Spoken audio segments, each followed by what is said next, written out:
Selamat pagi anak-anak. Baik, hari ini kita belajar tentang komitmen kebangsaan, tentunya sebagai warga negara Indonesia. Ada 4 poin submateri yang mau kita pelajari. Yang pertama itu semangat komitmen kebangsaan pendiri negara. Yang kedua, bentuk-bentuk semangat yang ditujukan pendiri negara. Yang ketiga, Negara Kesatuan Republik Indonesia sebagai kesatuan dan perilaku semangat komitmen kebangsaan dalam kehidupan. Baik anak-anak, yang pertama, semangat dan komitmen kebangsaan pendiri negara. Sebagai orang Indonesia, kita harus tahu Indonesia itu berasal dari kata Indus dan Nesos, artinya pulau atau bisa disebut juga dengan satuan pulau-pulau. Makanya kita disebut negara kepulauan. Nah, baik anak-anak, nenek moyang kita tahu nggak? Itu bukan masyarakat yang tidak teratur, mereka teratur. Ada beberapa kerajaan-kerajaan yang terstruktur dan berjaya pada masanya.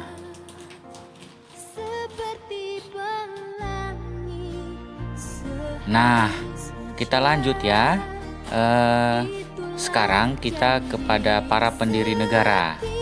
Banyak tokoh yang kita tahu berjuang untuk mendirikan negara kita, yang membuat kita menjadi negara merdeka dan sejajar di hadapan bangsa lain. Nah, mereka memiliki semangat memperbaiki kehidupan yang lebih baik bagi diri, bangsa, dan negara. Tentunya kita juga harus semangat ya. Oke. Nah, mari kita lihat contoh siapa aja pendiri bangsa kita. Nah, yang pertama ini Bapak Insinyur Soekarno. Kita tahu seorang proklamator yang memiliki semangat untuk memerdekakan Indonesia. Beliau pernah ditangkap, dijebloskan ke penjara di Bensiu, Bandung. Nah, dan menderita untuk menjadikan bangsa Indonesia merdeka. Baik, yang kedua anak-anak, yaitu tentang bentuk-bentuk semangat dan komitmen kebangsaan yang ditunjukkan pendiri negara. Nah, kalau kita lihat, kita maknai komitmen kebangsaan pendiri negara itu jiwa semangat sangat tinggi untuk bangsa dan negara, sehingga dari zaman ke zaman kita semakin maju. Ada 4 gambaran tentang nilai semangat pada setiap zamannya. Yang pertama itu masa sebelum pergerakan nasional, kedua masa pergerakan nasional, yang ketiga masa proklamasi dan perang kemerdekaan, yang keempat masa perjuangan mengisi kemerdekaan. Nah,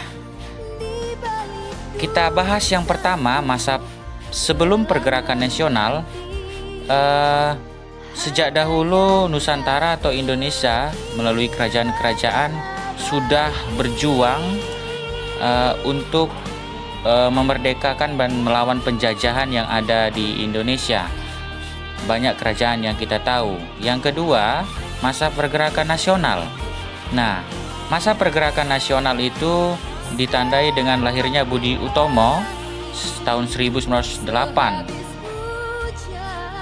Dan pada tahun 1928 terjadilah Sumpah Pemuda.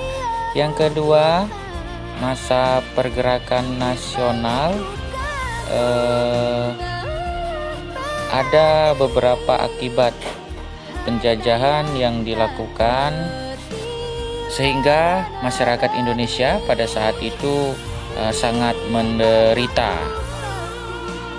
Yang ketiga, masa proklamasi dan perang kemerdekaan, merupakan puncak lahirnya negara Republik Indonesia yang diproklamasikan pada tanggal 17 Agustus 1945. Namun, anak-anak, Belanda tidak senang melihat Indonesia merdeka. Baik, yang selanjutnya yang keempat itu masa perjuangan mengisi kemerdekaan. Nilai-nilai yang terdapat dalam Pancasila, Proklamasi Kemerdekaan, dan Undang-Undang merupakan nilai dasar dari jiwa semangat 45. merupakan daya dorong mental spiritual yang kuat untuk mencapai kemerdekaan. Nah, sebagai seorang pelajar di sini nih, waktunya kita mengisi kemerdekaan yang sudah diwariskan kepada kita dengan belajar giat. Baik anak-anak, di dalam Undang-Undang Dasar 1945 ada 9 tujuan pembukaan dari ketakwaan sampai percaya kepada hari depan dan lain sebagainya. Baik, yang selanjutnya C, Negara Kesatuan Republik Indonesia sebagai satu kesatuan. Terdapat pada pasal 1 ayat 1 dan ayat 5. Ada 4 kesatuan: politik, wilayah, pertahanan keamanan, dan ekonomi serta sosial budaya. D. Mewujudkan perilaku semangat dan komitmen kebangsaan dalam kehidupan. Gimana nih caranya supaya Indonesia tetap utuh? Ada sikap-sikap. Yang pertama, cinta tanah air, rela berkorban, sikap menjaga kesatuan, NKRI. Baik anak-anak, cukup sekian dulu.